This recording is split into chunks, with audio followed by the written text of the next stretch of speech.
ভাই যখন মানুষের পকেটে টাকা থাকে তখন মানুষের সব কিছু ভুলে যায়, সুখ দুঃখ ভুলে যায়। তখন মানুষের বোঝার সক্ষমতা থাকে না আর যে দুঃখ কী জিনিস, তখন এই জিনিসটা মানুষ বুঝতে পারে না। আর বাস্তবতা এটাই, টাকা মানুষকে অনেক কিছু ভুলিয়ে দেয়, টাকার অহংকার মানুষ অনেক কিছু ভুলে যায়। তো এভরিবডি বি কেয়ারফুল। টাকা হলে অর্থই হচ্ছে আমাদের অনন্তের মূল। ভুল করে আমাদের অর্থটাকে সঠিক কাজে লাগাতে হবে। টাকার অহংকার কখনোই করা যাবে না।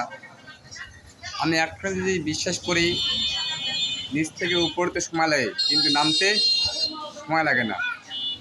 এটা আমাদের অবশ্যই সবাইকে মনে রাখতে হবে। ধনী গরিবে যারা দরিদ্র থেকে আমরা বড় হয়েছি, উঠতে পরিশ্রম করতে অনেক সময় লেগে গেছে, কিন্তু ভাই নামতে হাফ সেকেন্ডও সময় লাগে না।